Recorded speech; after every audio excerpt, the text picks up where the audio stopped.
how to sell your service to big companies. Hey, what's up? This is Pete Scott here, sales and business mentor for the 1%.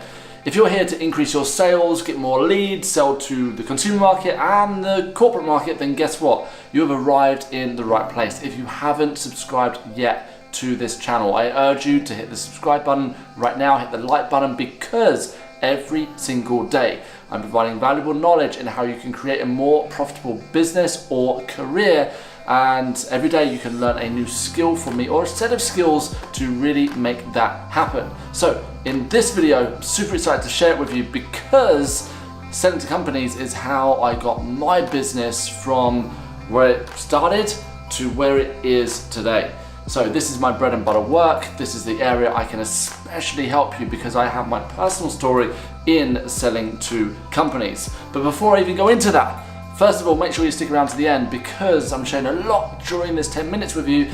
And second of all, make sure you take plenty of notes. Do not trust your memory, because what I'm going to share, if you follow sequentially, so if you follow through in order, that's really going to help you, because then you can actually provide the steps to success instead of having a bunch of information and not being able to implement it, because action is key from what you learn. It's not just about the theory, of course. So let me ask you this: how would it feel if you could take your service that you have right now, or the service that you would dream about selling to companies, maybe it's training, consulting, or some other service, and you managed to close a deal for £50,000.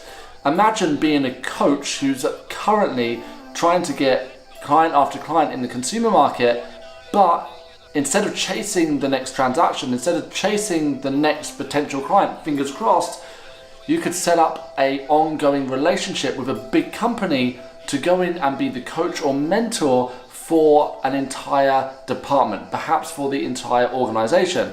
And now, instead of just selling your mentoring or coaching once, you've sold it 200 times if there's 200 staff to coach. Now think about it. The good news here is that when you sell to companies, the contract and the client value is usually much higher than selling to the consumer market. The consumer market is amazing too.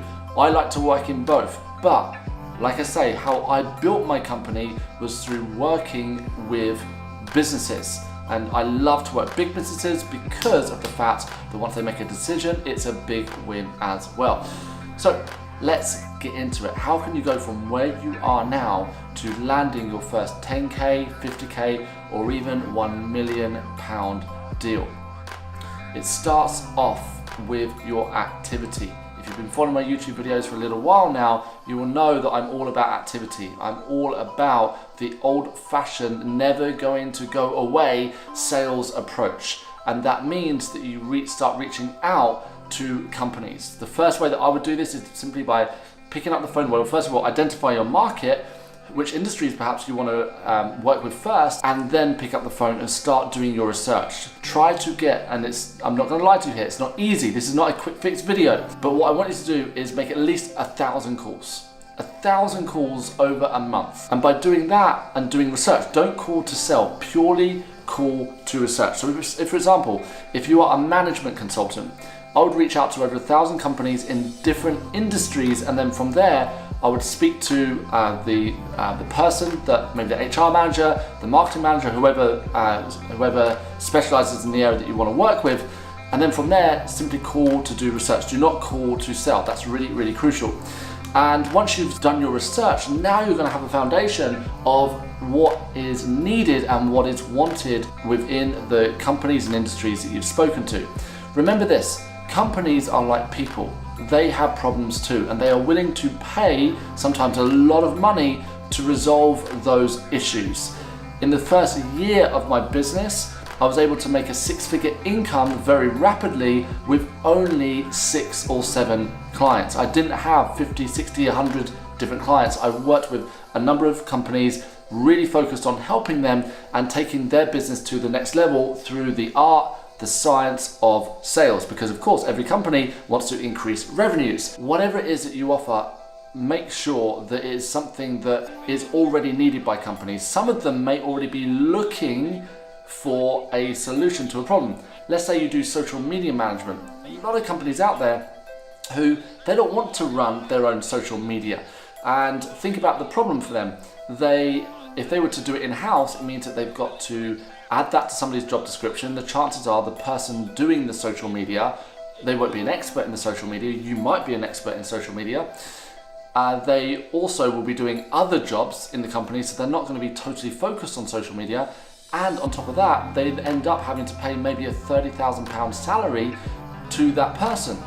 So even though it sounds like maybe big numbers to sell to companies, you might be able to offer a 10K solution for the year, but it actually solves the problem for them, because what they do is they're effectively saying, hey, we've got this problem with social media, we don't want to deal with it anymore, so can we give this problem to you?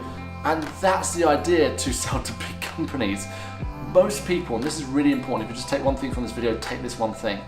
Most people never end up selling to companies. Number one, because they don't do the research to actually find out that companies do have problems and they need solutions. But number two, they overcomplicate it, and they try and come up with weird and wonderful ways and advanced strategies to reach out to companies, and it really isn't about that. Step back, understand it's the basics that will always make the difference. And if you put a lot into those basics, it can make all the difference for you in the world. So now you know that it's about making those initial 1,000 calls and doing your research. That will give you a foundation, as I said before. But then start to think about who you already know within companies. The average person knows over 200 people. And I don't mean through Facebook, I mean actually in real life.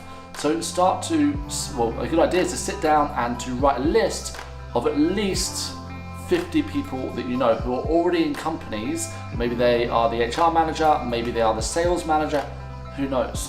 One of my first clients I actually got with a massive recruitment company turning over 100 million per year, and the only reason why I won that contract was because one of my friends was the learning and development manager within that organization.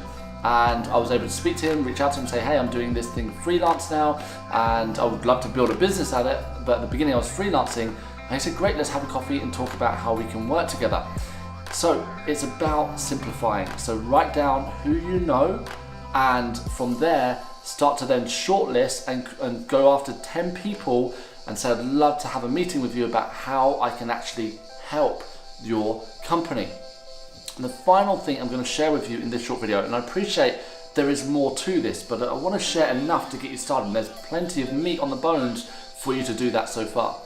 The final way is to know these three things, or these three people, I should say. The gatekeeper, the influencer, and the decision maker. The main reason why people do not succeed when selling to companies is not because they don't have a great product or service, but it's much more because they only ever speak to the gatekeeper. It is the gatekeeper's job to say no. It is the gatekeeper's role to say that the manager is in a meeting. So just by calling once or twice, you're going to get through to the gatekeeper, and if you don't learn how to adapt your message, or if you don't learn how to ask the right questions, then you will get stuck at the gatekeeper and never get any further. Your job is to be able to know how to influence the gatekeeper, to get through to the influencer, or directly to the decision maker. The influencer is an important person too. I'll share more on this on another video. But the influencer is somebody who will, in fact, do exactly that, influence the decision maker. So a lot of the time when salespeople get through to the influencer, they're not too interested in speaking to them because they say, I just want to speak to the decision maker.